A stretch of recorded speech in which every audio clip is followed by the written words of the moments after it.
Welcome to Death by Disney, the podcast and YouTube channel where I review Disney films, all of them. I'm on a mission to watch all of them. I haven't done an episode in a long time because I've been focused on my other podcast, Leverton on Everything, where I review literally everything. And as you can imagine, with a title like that, it's a bit time consuming. But during the making of that podcast and recording the videos for that podcast, I discovered that I really liked Bette Davis as an actress. Like, she was a really surprising delight for me. I first watched a movie of hers called All About Eve, and that still is probably my favorite Bette Davis film. But I got interested in her career, so I went back and I watched various things and got really, really interested in her career. And I think that she is unique because she is the first Hollywood actress who is actually an actress and not a star. Because before that, Hollywood had this star system where it was more important to be glamorous and be beautiful on screen for women. And Bette Davis changed that. Like, certainly she was attractive and she had that same kind of interest, but she would take roles that other actresses wouldn't touch with a 10-foot pole at the time, like of Human Bondage, where she plays a woman who kind of takes advantage of a guy and dies of tuberculosis. So it kind of reminds me, although they're not the same level, Charlize Theron taking on the role of Eileen Wuornos in the film Monster, where people were like, why would you make yourself so ugly for a role? And I think Bette Davis and Theron would understand why, because the role is the interesting thing. So, back to this movie. I'm reviewing a movie from, what year is it from? It's from 1980, and it's called The Watcher in the Woods, and it was released by Walt Disney Studios, and this was at a time when Disney was releasing a lot of live action films to appeal to that kind of target demographic that they kind of missed. So basically, Disney is really good for parents with children and young children, but this was more for people who, teenagers, young adults, and stuff.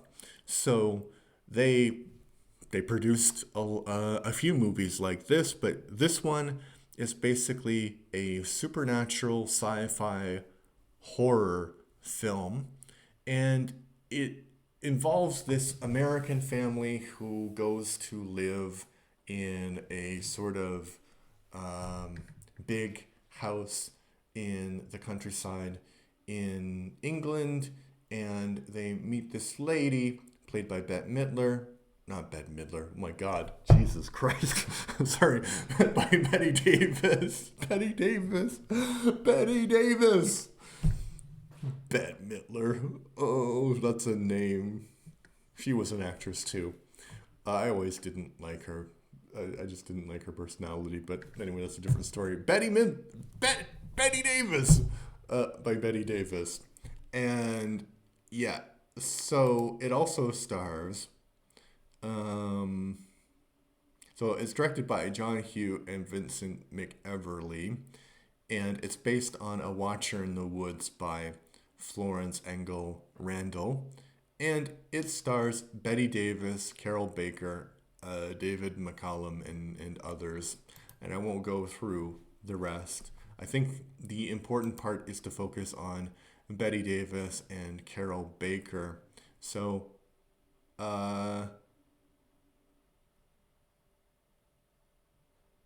actually, no.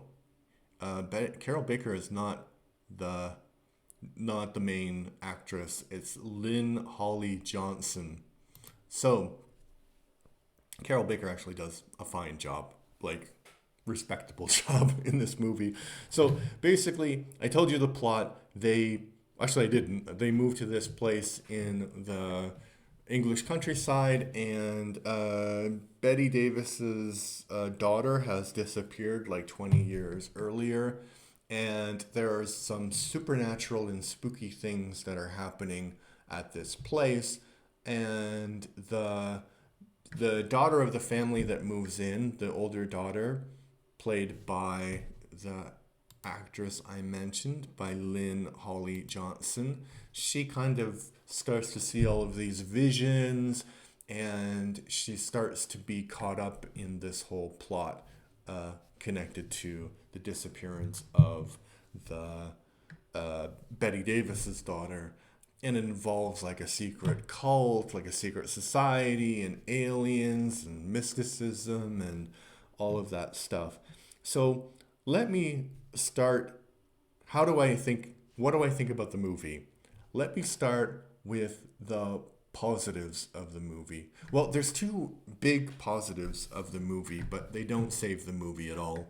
So the first one is there are parts that are genuinely eerie and scary. There's a few jump scares, and then the movie is really good at making you feel like there are places where you shouldn't be. You know, like, have you ever been walking in the woods and it's all probably in your mind, but you're like, this feels eerie. I shouldn't be here. Oh, this is scary. I got lost maybe about a year or two ago in the woods, and I was like, oh, like it felt like a horror movie for me. So it feels like the movie is really, really good at doing that. There's like some eerie things. The special effects for the most part are good until we get to the end, but we'll talk about that in a moment.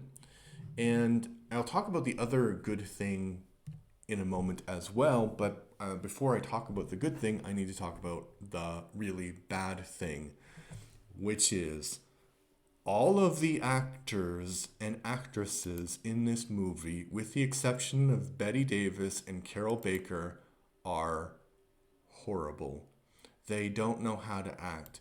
And with Lynn-Holly Johnson, it makes sense because she was actually a figure skater, and she got a role in one movie, and the casting director would saw her in that movie and said, oh, she'd be good in this. But every line that she gives is like at 150 level, so there's no drama and terror in her voice. It's just everything is scary, everything is bad, everything is out to get me. And you don't have that like modulation in her voice, which kind of makes things more interesting. And so that's the main problem with there's another big problem with the movie, which I'll tell you about in a moment. But the other good thing about this is actually Bette Davis's performance. And this was not the last movie that she made, but I believe it was the last studio movie that she made. And she I lost my train of thought because I moved. But so basically, Bette Davis is, as I said, Bette Davis at this point has had maybe about 50 years, probably 60, close to 60 years of experience as an actress. And when she was at the top of her game, she was one of the best actresses, cinema actresses ever, right? So she is in this really dog awful, I was about to say a bad word, she's in a really bad movie right now, and she's with actors who can't act. And what she's doing is actually so clever, and it's actually pretty interesting to watch, because and it's not just the ex-figure skater that I mentioned, it's most of the acting except for Carol Baker. So she's in constant dialogue with child actors or people who are older who are not technically child actors but they're acting like child actors, and she is trying to modulate in the scene their emotions, right? So Betty Davis, so she'll get a line reading that will be like ah, and then she'll be like very quiet, very calm, like, can you repeat what's happening?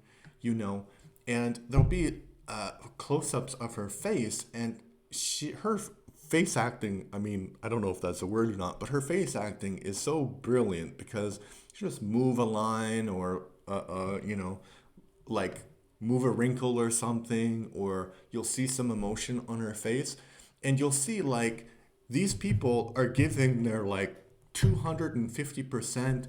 They're like super enthusiastic. They're like trying to act. They're trying to really act. And then Betty Davis is showing like you don't need to give 250% all of the time. You need to give like a realistic amount of effort to this or reading of this, because a girl is not going to be hysterical all of the time in this kind of situation. She might be hysterical a few times, and Betty Davis was a ham. Like, there are movies in which she's like completely overreacting to things, so it's not like she is beyond that, but I think like this is one of her best performances actually, because you can contrast it with the horrible performances she's surrounded by, and she's just like restrained, classy lady, and she she's doing her best to save this pile of crap basically. Yeah, I think it's one of the worst Disney movies I've seen, and it's one of the worst. It's the worst movie with Bette Davis in it, although Bette Davis is not at fault at this. And I criticized another movie called Murder with Mirrors, which was a made for TV Miss Marple movie she made later, like maybe about 5 years after this. But this is much worse. This is much, much worse because, like, the overacting is like the lack of acting, overacting, lack of emotion, whatever. And then because you have people who can act, and then you have people who can't act, or they're not able to act in these scenes. And I think it's just a question of direction, right?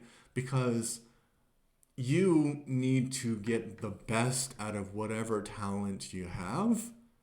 And like, if I had this, I'm sorry to keep bringing her up, but it's the worst part of the movie. If I had Lynn-Holly Johnson in my movie and she was reading lines like she was reading, I would have a heart attack probably. But first, before having a heart attack, I'd be like, okay, you're reading this line at 100%. Try to read it at like 5%. Like, go down a lot. Like, and I think that direction was really, really, really bad. So the direction connected to the acting is bad. And then, so they released the first version of this movie as sort of like a pre-release, and the reception that it got was absolutely horrible. Nobody liked it. So they cut a lot out of the movie, and then they wanted to have a new ending. And I think I will just check Wikipedia here to see if I will be correct. Da, da, da, da, da. Okay, so Hanson Allenshaw, the visual effects designer, later stated that there were roughly 152 possible endings. So, and I don't think that the ending that they did is necessarily bad. I won't tell you what the ending is because I really don't want you to watch this. I'm not going to recommend it. That would be a war crime on my part to recommend this movie. But yeah, so you can really apart from the horrible acting, the other main problem is that the plot is really confusing. Because basically, if I tell you what the plot is, it makes sense, but when you watch the movie, it doesn't make sense. So the plot is there is this girl who was abducted about 30 years ago, who is Bette Davis's daughter, and she has been abducted by aliens, right? And then another family moves in, and another daughter of that family is talking to aliens, right? And so there's a risk that this daughter will be abducted by aliens too. That's the whole plot, right? And the end of the movie is that the first daughter comes back, right? But then you have all of this weird sort of cult plot, which doesn't make any sense. And there are these like three characters who were like really messed up by this whole thing. So the plot is really, really confusing. And honestly, I fell asleep a lot during this movie, and I had to wake myself up and go back because the movie, apart from the parts with Bette Davis, it's just a train wreck that's on fire and a giant dog has pooed on it. You know, it's bad. It's bad. It's like one of the worst movies I've seen like ever. And I think that they would never do this because it's a Disney film. But if the people from Mystery Science Theater 3000 watch this movie, I think that they would have a lot to say about it. It would be brilliant. Maybe they've already done it. I don't know. Because I think that it's not in the so bad it's good category, but if you had people who were really good at making fun of things make fun of it while you were watching, it would be in that category. But by yourself, it's danger. Do not go there. All right. So what do I think? I think that this, and the crazy thing for me is that this movie has a cult following. Like, what? Why would you willingly subject yourself to this movie? I don't know. I'm going to give this movie, for the first time ever in my life, oh, no, that's not fair to Bette Davis, though. I'm going to give it a 1 out of 10. I think the 1 is just because Bette Davis is really trying really hard and being a professional here, but she's not able to do it. Yeah. All right. So what do you think about this movie? If you think it's a cult classic, put your thoughts in the comment section down below. If you like my review style, I know it's long-winded and rambling, but at least I'm not AI. Please like and subscribe. I'm trying to get to 250 subscribers by the end of January, and I believe we have 242 at the time of this recording. If you're listening on Spotify, please give me a follow. And yeah, thank you. This has been Death by Disney. Bye-bye.